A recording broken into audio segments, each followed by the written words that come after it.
the Zimbabwean youth must rise, because that nonsense will never come to an end as long as there is no unity of purpose against the tyranny, against the suppression of political wishes of Zimbabweans.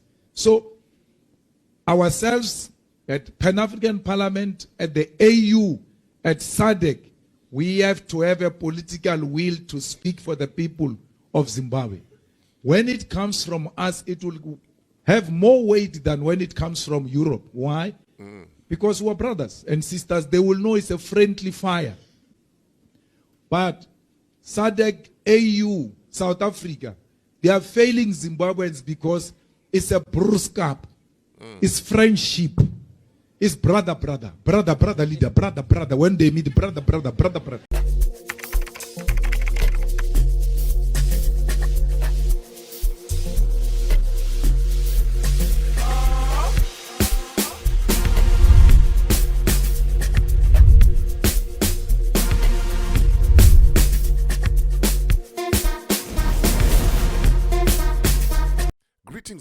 Greetings, and more greetings to you, good people. My name is DJ Holly, and welcome to 0.5 Creative Studios. Chitubu che content, chitubu chisingapwi, chitubu chinoniwa nemunhu wese, chitubu chakavhenekwa, chikaongororwa nana mazvikokota kunzi aiwaka. Chitubu ichi chine content iri healthy, content yakachena, content iri clean, yakakodzera kunge chikonsumwa nemunhu akaita kunge iwewe. Ndosaka uri panapa muzuva ranhasi. So if it's your first time here, dzvanya subscribe button and the notification bell so that you don't miss out on any exciting content uploaded. Kana wanga wagara uri mugaro wepanapa dango kutenda nekurumidza kuda sei kubhadhara rent.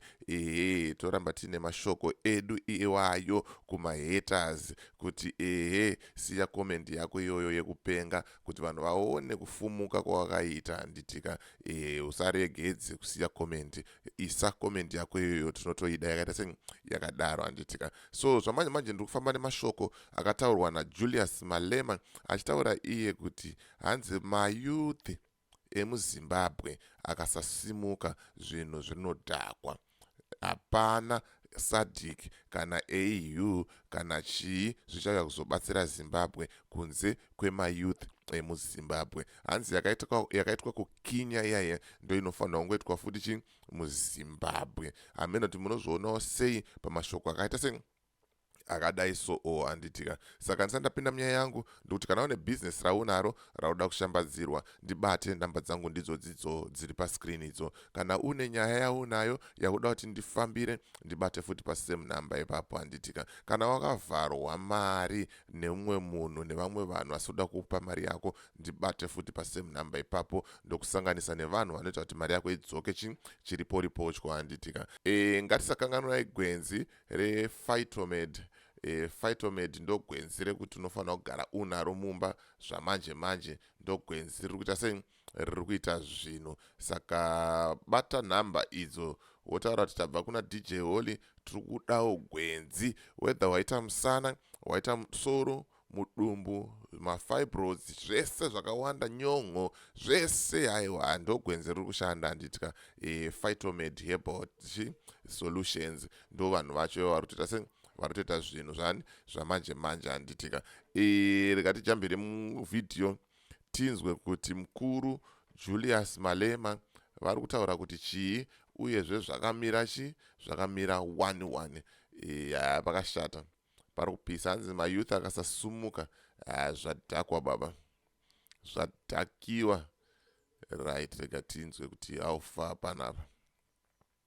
The Zimbabwean youth must rise, because that nonsense will never come to an end as long as there is no unity of purpose against the tyranny, against the suppression of political wishes of Zimbabweans.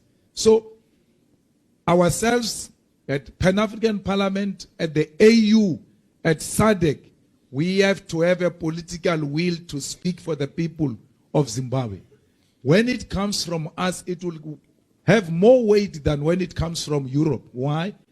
Because we're brothers and sisters. They will know it's a friendly fire.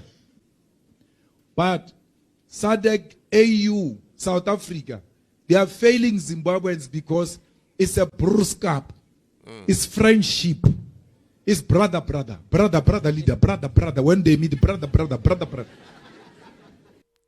Right, hanzi ngatisamirirai nyika dzekunze kunze kweAfrica aiwaka zvikabva kunana European Union uko zvinoita kunge zvine godo mukati, zvinoita kunge zvine kakurwadziwa mukati, asi SADC, AU, African Union neSouth Africa ndo nyika dzepedyo dzekuti zvinofanira kuita sei kutsura Zimbabwe, kutaurira Zimbabwe kuti zviri kuitika izvi hazvina kunaka apa neapa neapa neapa, but hazvisiri izvo zviri kuitika hanzi inyaya yekuti pavanongoonana kupanana sando achiti mukoma maswera sei mukoma, kuri sei mukoma, uyai muzotora goridhe kwangu mukoma, kwangu kune chakati mukoma, hanzi ndezvemhuri vari kutadza kuita sei kutsurana, but ndivo vanhu vacho vaifanira kuita sei kudzorana kana zvinhu zvacho zvaita sei zvaita zvabuda mugwara,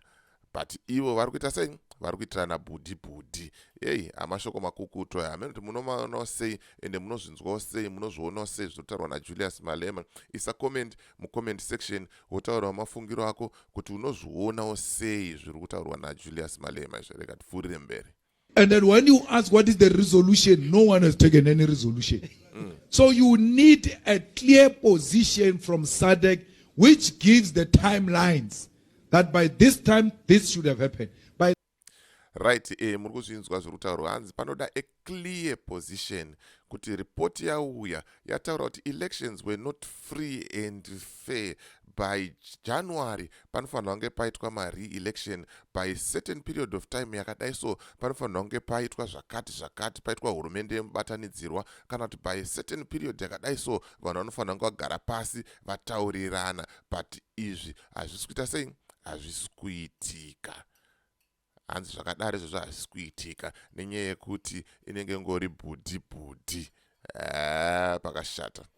Pakashata zvorura kuti SADC yacho yakatofuratira, yakatopira gotsi, haisi even clear on what exactly kuti zvavakanyorera ripoti iyoyo ndezvei. Pakashata, pari kupisa. otherwise, Mnangagwa is going to come back.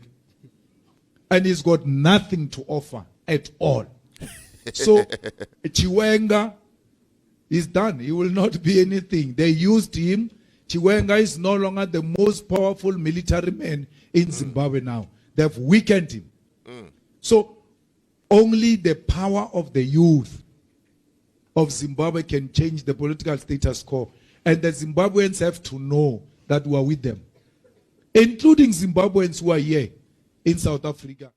Right, mangozvinzwira mega, mazvionera mega, Julius Malema achitaura mashoko kuti hanzi mayouth akasasimuka zvinhu zvinodhakwa, mayouth akasamira zvinhu zvinoita sei zvinhu zvinodhakwa, hapana kwazvinoita sei kwazvinosvika. Handitika ndo vhidhiyo ranga ndangokubatirai zvamanje kuti mungoonawo mashoko aitaurwawo naJulius Malema, but usakanganwa kusiya comment. Isa comment mucomment section wotaura mafungiro ako, wotaura maonero ako kuti unozvionawo sei mashoko akadai, so kunzi mayouth amazuva ano ndo arasisa nyika, mayouth ndo aregerera nyika. Vari kuswera hanzi vari kuswera vachifollowa the Mpata family, vachifollowa namaititi anamadam boss, vachitadza kufollowa vanhu vari kuita kuti zvinhu zvavo zviende kumberi, vanhu vari kuita kuti nyika iende kumberi. Handitika saka pakashata, mayouth asina kana focus, mayouth asina kana direction. Ndo zviripo zvamanje. As for me, DJ Holly and the rest of the crew behind the scenes, tukuti it's bye for now. Ngatisangane muvhidhiyo rinoteya.